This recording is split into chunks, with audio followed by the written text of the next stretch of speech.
Today we're going to look at lesson IN4, which is on the probability of dependent events. And the question we're going to be answering is, how can you find the probability of dependent events? So if we look at this on page IN21, Sasha and Diego are setting up the duck pond game at the school fair. On Friday, every time a student pulls a winning duck from the pond, Sasha and Diego will put it back in the pond before the next student plays the game. On Saturday, every time the student pulls a winning duck from the pond, they decide to leave it out. On which night would you have a better chance of winning a prize? So do you think if somebody wins, they put it back in, or somebody wins and they keep it out, that you'll have a better chance of winning? Put it back in, right? Okay, because what's happening, if we take it out, that's going to be less chances of winning the next time, right? There's less total ducks, but there's also less chance of winning there. All right, so we'll look at example 1. A bag contains the marbles shown. Dakota chooses one marble from the bag without looking. Without replacing the first marble, she chooses a second marble from the bag. What is the probability she chooses a red marble and then a purple marble? And this is what we're talking about when we talk about dependent events. We'll get there in just a minute. But basically, what we do first affects what we do second. So one way of doing this, they listed out the sample space here.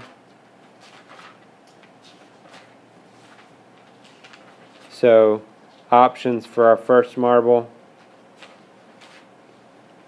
and then options for our second marble. So probability of getting a red and then a purple would be 1/6, because there's 6 different choices here. Only one of those is where we got red and then purple. Okay. Another way of doing this, we could multiply our probability. So probability of getting a red marble is 1/3. We have 3 different marbles. 1 out of those 3 marbles is red, right? And then after they pick the red marble, if we don't put it back in, what's the chance of getting a purple marble now? 1 out of 2. We've only got 2 marbles left. 1 out of the 2 marbles is purple. So we got a 1/2 chance now of getting a purple marble. Okay, so then we can actually multiply those together. That will give us this probability of red and then purple. So it's 1/3 times 1/2, which is 1/6. And this is, again, these are called dependent events. Dependent events, the occurrence of the first event affects the probability of the second event. And again, the reason it's dependent here is that we didn't put the marble back in. If we took the marble out, but then we put it back again, then our chance of getting a purple marble would still be 1/3. But since we took out that red marble, we didn't put it back in, now we changed our probability for getting purple. Instead of a 1 out of 3 chance of getting a purple, now we have a 1 out of 2 chance of getting purple.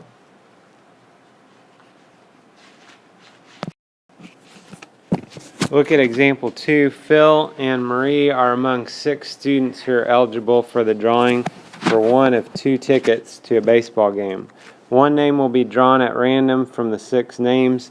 Then a second name will be drawn at random from the remaining names. What is the probability that both Marie's name and Phil's name will be drawn?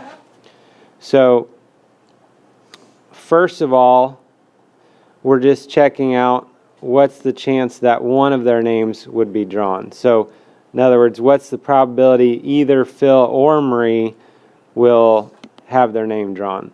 Well, Phil and Marie, that's 2 people out of a total of 6 people. So there's a 2 out of 6 chance one of their names is going to be drawn. we can reduce that down as the same as a 1/3 chance. Now, if we assume that one of their names was drawn, their name is not put back in, they're not going to win both of these tickets. If one of theirs was already drawn, how many names do we have left? 5, okay? And how many of them is going to be either Marie or Phil? Only one, because one of their names was already drawn. So let's say, for example, I already drew Marie out. Phil's is going to be 1 out of the 5 remaining options. Okay? So what we do then is just multiply those together then. Probability of Marie and Phil, or Phil and Marie, whatever. We've got 1/3 times 1/5, which is a 1 out of 15 chance that both of their names will be drawn.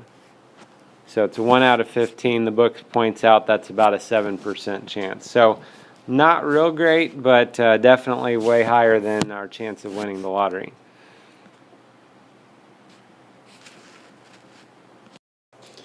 Example 3, we have tiles shown that are placed in a bag. Angie will draw one tile at a time from the bag without looking and without replacing the tile drawn. What is the probability the first 3 tiles she draws are the 3A tiles?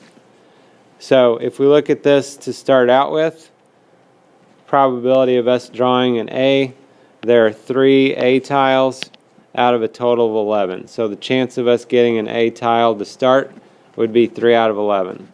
Alright, now once we've drawn that, we've drawn one of those A tiles.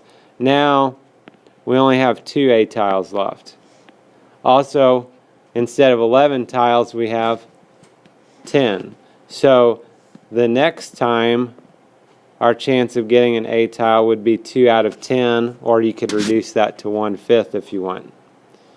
And then next, we're going to draw this again. Now there's only 1 A tile, and again we have less total tiles as well. That's a 1 out of 9 chance. So probability, as they're putting it here, probability of A and A and A, of all 3 of those happening, we multiply those probabilities together. So 3 elevenths times 2 tenths times 1/9, or like I said, the 2 tenths, if you put that as 1/5, you'll get 6 out of 990. You can reduce that to 1 out of 165. If you would have reduced the 2 tenths to 1/5 beforehand, then that would be a little bit less reducing. You'd actually still be able to reduce by 3 though, because there's a 3 up here and a 9 down here that you can reduce by a factor of 3. So less than a 1% chance of that happening, that we would actually get all 3 A's when we draw those. So if we look at the probability on the try it here, probability that Angie draws the 2 T tiles on the first 2 draws.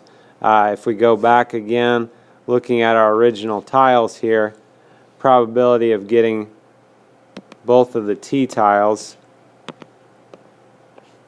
So probability of T and T, not T and T, but T and T.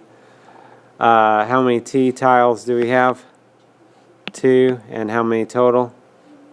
11. Okay, so 2 out of 11. Now we've picked out one of those T tiles. We did not put it back in. So now how many T tiles do we have? 1. How many total? 10. Okay, so we can multiply, would be 2 out of 110, and then we can reduce both of those by 2 since they're both even numbers, and that would be a 1 out of 55 chance. So almost a 2% chance of that happening. A little bit better than picking all 3 A's like we talked about. And that's kind of the thing. The more constraints we have, the more things that we want to happen, the less likely it is that it's going to happen. You know, what's the chance of getting a T and then a T and then an E and then an M and then a C? The more things we have, and that's why it is with winning the lottery. You know, we've got so many different numbers you have to match in order for it to actually happen, and there's a lot of number possibilities, so that makes it really unlikely of it happening.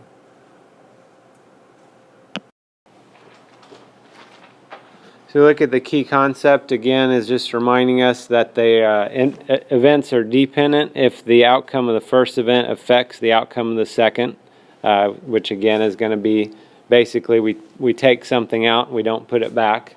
That's going to be dependent. We look at number 2. Renee says that rolling a number cube twice and getting a 6 both times is an example of a dependent event because getting a 6 on the second roll depends on getting a 6 on the first roll. Is Renee correct? So the answer here would be no. If we get a 6 on the first roll, that doesn't affect whether or not we're going to get a 6 on the second roll. Sorry, should be roll there.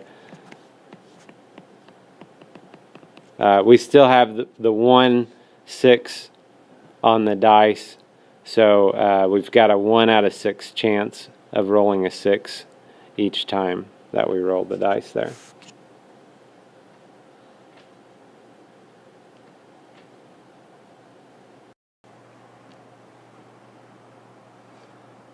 So we're going to look at question number 4. They asked the same question 2 in a row here, so we're going to modify this. On number 4, what is the probability of pulling 2 marbles out of the bag and both marbles being green? This is going back to exercise 3. So if we want both of the marbles to be green over here, so we're looking for probability of green and then green, and that's because we changed the problem. Sometimes instead of having and in between, they can just put a comma. So probability green, comma green means green and then green again. So to start out with, the chance of getting a green marble, we have 3 green marbles out of a total of 7. So we've got a 3 out of 7 chance of getting a green marble. And this is, we're keeping that marble out. So if we keep that marble out, our chance now of getting a green marble would be 2 out of 6. We've got 2 green marbles. We've got 6 marbles total. And if you want to here, before you multiply, you can reduce the 2 6 down to 1/3. Otherwise, you can multiply and then reduce.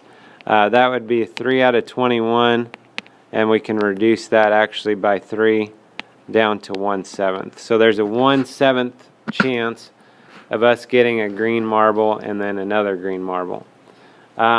If we look at number 5, I'm going to keep it here because I've got my marbles here. Number 5,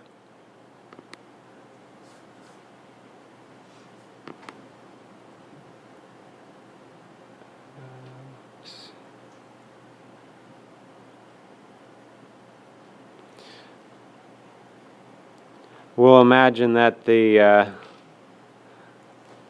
green marble is back in action here. Oh, there's my erase. It's not wanting to. Okay. Just imagine that green marble's back. So now on number 5, we're going to look at the probability of blue and then blue. So chance of us getting the first blue marble would be 4 out of a total of 7, again assuming this marble is back now. Once we've taken out a blue marble, chance of getting a second blue marble would be 3 out of 6. If you want to, this you can reduce ahead of time. 3 6 reduces to 1/2. So we could do this as 4/7 times 1/2, which would be 4/14, and we can reduce that down to 2/7. So 2/7 chance of getting a blue marble and then a blue marble. So it's actually twice as likely for us to get a blue marble and then a blue marble than it is for us to get a green marble and then a green marble, which seems kind of hard for us to just understand that just by looking at it, but that's how it works out.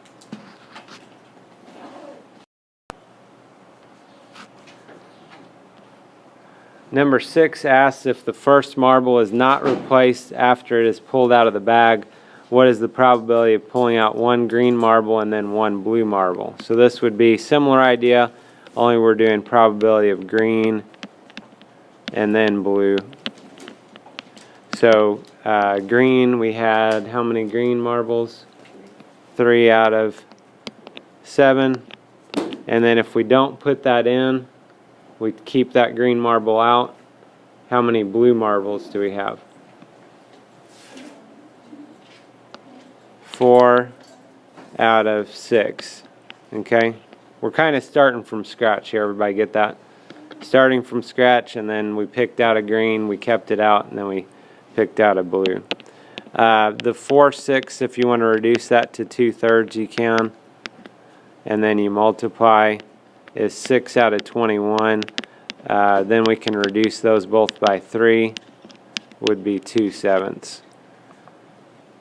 So it actually works out, there's the same chance of getting a green and then a blue as there was of getting both blue marbles.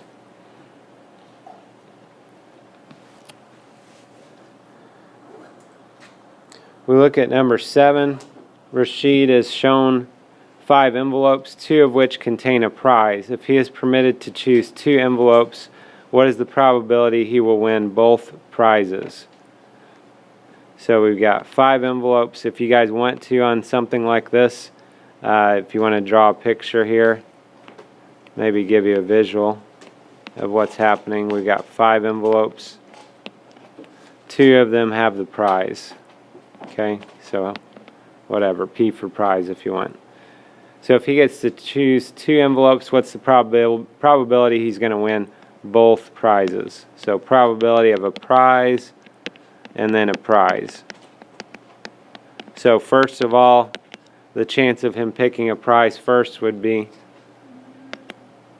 1 out of 5. And now he already picked a prize. Now let's go back for just a second. There actually were 2, so let's say 2 out of 5 for the prize to start with. Now that we picked that one out, now what's our chance of picking a prize? 1 out of 4. Now we only have 1 prize, and there's also less envelopes, so that's a 1 out of 4 chance. Okay, so if we work that out, we got a 2 out of 20, and we can reduce that to a 1 out of 10. So 1 out of 10, or a 10% chance that he would actually win both prizes there. Not too bad of odds. Less likely that he's going to do that than he's not going to, but alright, and then if we look at number 8, 3 friends have entered a contest to win tickets to a concert. If 10 people have entered the contest and 3 winning names are chosen, what is the probability all 3 friends will win tickets? So again, there's 10 people. We want just these 3 people to win.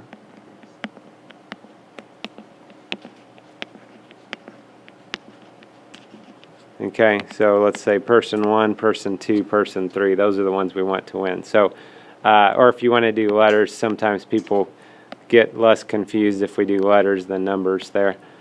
So person A, person B, person C. So what's the chance one of those people is going to win to start off with here?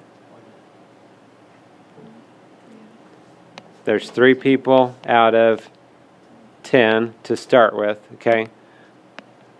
Now let's say one of them got chosen. Now what's the chance one of them is going to win? 2 out of 9. Good. Now's what's the chance one of them is going to win? 1 out of 8. Good. Okay? And so this we can multiply, and we will get 6 out of 720. And we can actually reduce both of those by 6, which is going to be 1 out of 120. So less than a 1% chance that all 3 of them would win tickets. So this gives you an idea of how to find probabilities of dependent events.